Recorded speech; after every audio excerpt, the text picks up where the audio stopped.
Good morning in the Americas, good evening in Asia, good afternoon in Europe and Africa. It's exactly 4 p.m. here in Nairobi. Time for Citizen TV Briefs. My name is Jimmy Mbogo. Let's get you informed on some of the stories making headlines across the country. Now, search and recovery for 10 people suspected to be under the rubble in Chesongoch area is underway, with families joining in the operation to look for their kin. One body was recovered on Monday, raising hopes that more will be retrieved before the planned burial. And as Laura Otieno reports, the families are now dealing with double tragedy of loss of life and livelihoods as humanitarian crisis escalates with every passing day. 1 week after tragedy struck, leaving a trail of death in Chesongoch village in Elgeyo Marakwet, activities are slowing down. The government's manpower having vacated, families have resorted to dig through the washed off soil that is farming up to dry earth fast. Asa vile sina sunguka kutafuta watoto, leo napatikana mtoto mmoja. Na iko nguvu akusema atapatikana tena. Kijana yangu Martin Chesach atapatikana na mtoto ya jirani Chebet bado atapatikana. Na mpaka saa hizi tuko na matumaini tutapata hao wote na tutawashika pamoja tarehe 21 wote. Tunaendelea kutafuta na tumekaribia watu, tumeongelesha hao sababu hata wametofika sababu watasika nani wale 29 wanapatikana na hiyo 10 bado inapotea. Who will this people bury? In a tour of the area on Saturday, Public Service CS Geoffrey Ruku outlines government commitment to settle hospital bills, funeral expenses, as well as humanitarian support for the affected families. However, the buzz is dying down and families are now left at a crossroads. Mtupatie shamba tutoka hapa twende tuishi huko pale pazuri. Ili kwa sababu hakuna shamba lingine naweza jenga nyumba. Ni hapo tu ni pale pangu yenye naishi na watoto. The Chesongoch landslide left 38 people dead with 10 others still missing. A mass funeral service will be conducted on 21st of this month before the bodies are handed over to their respective families for interment. Laura Otieno, Citizen TV. Thank you, Laura. Now moving on, the Ethics and Anti-Corruption Commission says it is pursuing financial transactions linked to money laundering in Uganda, with Tanzania and South Sudan authorities also seeking Kenya's assistance to trail money laundering networks in the country. Speaking during the regional workshop on addressing money laundering and recovering stolen assets in Nairobi, EACC Chief Executive Officer Abdi Mahmoud said partners in the East African region have agreed to strengthen cooperation and joint strategies to combat illicit flows into their areas now and recover assets resulting from corruption. There is all the possibilities that some of the monies that is stolen from one country can end up in another country. We've had our Tanzanian counterparts once in a while coming to us. We've been going to our Ugandan counterparts. Some South Sudan colleagues have also been following a few cases of theirs. So by bringing these people together, we first of all want to create what is called informal networks. Informal networks work better than formal networks because when you know someone across the border, it is easier for you to do an email and to request them to assist you before even the formal request is made. Generally, of course, as a region, we are still not doing very, very well in the area of asset recovery, in the area of anti-corruption, in the area of money laundering, like you rightly said. But of course, Kenya has done so much better in the area of asset recovery as a region because they have this civil forfeiture, like Mr. Abdi was talking about. Africa loses around $90 billion every year as a continent in illicit financial flows. A country like Kenya that has economically is one of the machines of the region. It's one of the most important economical centers, loses quite a lot to illicit financial flows. So it is important to address this, but this issue cannot be addressed only at the national level. It has to be addressed at the regional and international level. Now, the family of missing security analyst Mwenda Mbijiwe has asked the court to compel the government to produce him, dead or alive, and to issue arrest warrants against the Inspector General of Police and the Director of Criminal Investigation for failing to comply with previous court orders. Their lawyer, Evans Ondieki, criticized the prolonged delay, calling the case a circus that has dragged on for 4 years. The lawyer further accused authorities of detaining Mbijiwe incommunicado and failing to communicate on his whereabouts. The Office of the Director of Public Prosecution noted it's committed to establishing Mbijiwe's fate and ensuring accountability. The court, however, declined to issue any warrants and scheduled the matter for mention next week.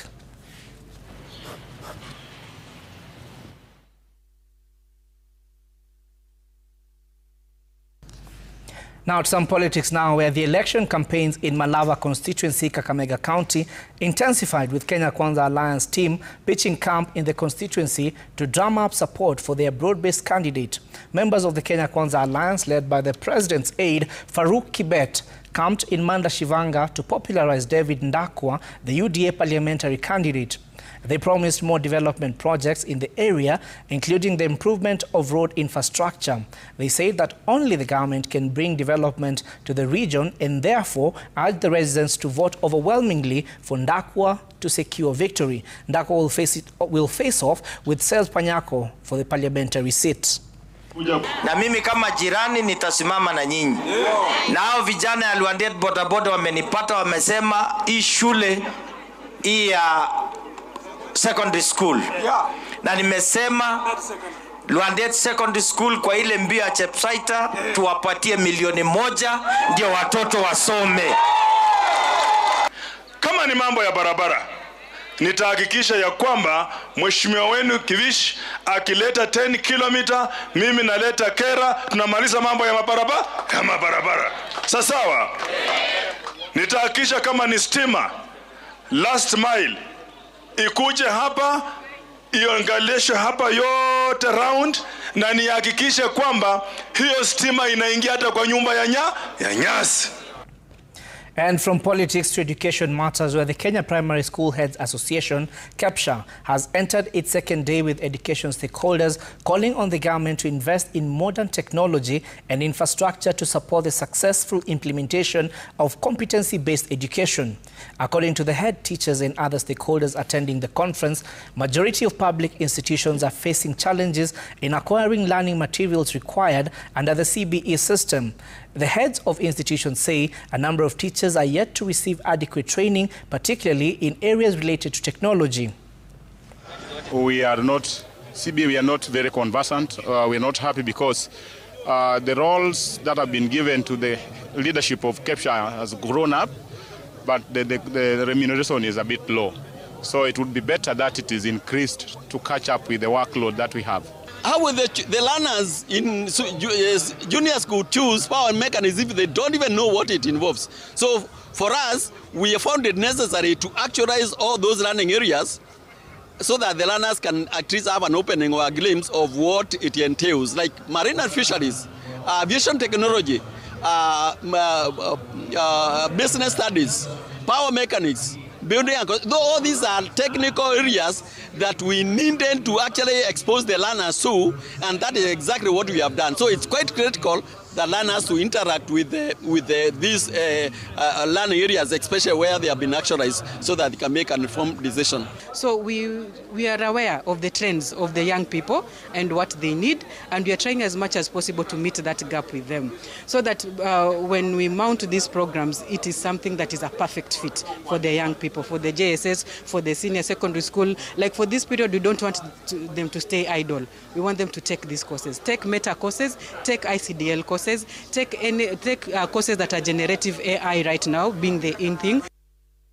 Now, negotiations between the Ethics and Anti-Corruption Commission, EACC, and the Office of the Director of Public Prosecution, DPP, of our plea bargain deal for former Migori Governor Okoth Obado have collapsed. The Anti-Corruption Court held that the two agencies failed to agree on the terms of the proposed plea agreement in Obado's ongoing corruption case. EACC says, although a meeting was held on October 30th at the DPP's office as directed, the talks broke down after parties disagreed on how to interpret the court's earlier direction. The Commission now wants the court to decide whether the DPP's proposed agreement meets legal requirement. The court has set 8th of December for a hearing to determine the way forward on the disputed plea bargain.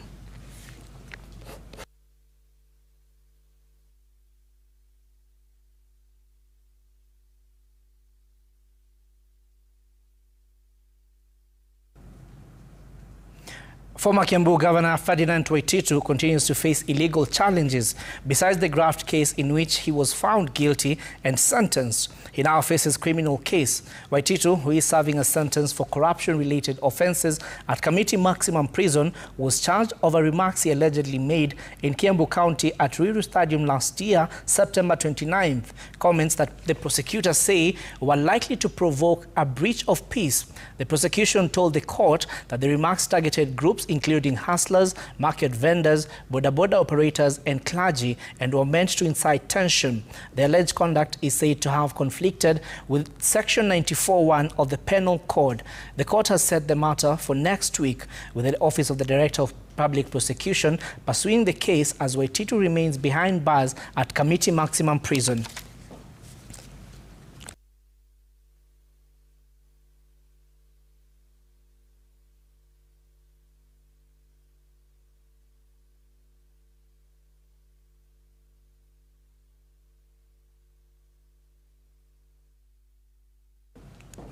The Northeastern Wildlife Conservancy Association, NECA, has condemned the Kenya Wildlife Service for relocating two Somali giraffes from Wajir to a private sanctuary in Nanyuki, terming the move as illegal and contrary to wildlife conservation laws.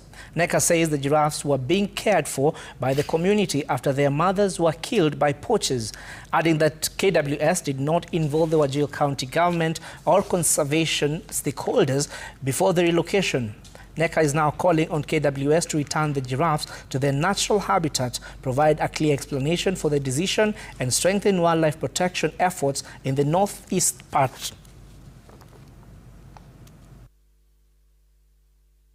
No community consultation, no county government involvement, no leaders' involvement, no stakeholder involvement. We were not consulted as conservationists. This violates both the law and KWS's own guidelines. It's a betrayal of trust. These giraffes were orphans. Their mothers were slaughtered by poachers. Local communities rescued them, fed them, and protected them for years, and eventually handing them over to KWS. Now, as the global climate negotiation enters the 5th day in Belém, Brazil, smallholder farmers in Muvuti, Machakos County, claim their voices have remained sidelined despite having the knowledge in agriculture and being among the most affected by the climate crisis. Speaking in Mavuti, where they held a demonstration and pre-COP engagement, farmers argued that climate funding from the Global North should prioritize African nations. They called on the Global North to prioritize grassroots farmers for climate adaptation funding over carbon trading schemes. As a coordinated voice. Na hii climate change imeadhiri. Kwa mfano kama paopao, tukipanda hivi, zikikuwa kidogo kwa sababu ya hii change, zinakuja zinakauka haraka. Zinaanguka hata kabla hazijatoa mazao. Hii mambo ya ukosefu wa maji, kwanza tunaambia wananchi waangalie ni miti aina gani wanapanda wapi. Kama ni sehemu yenyewe ni kafu kabisa, tunawa-encourage wapande the indigenous trees.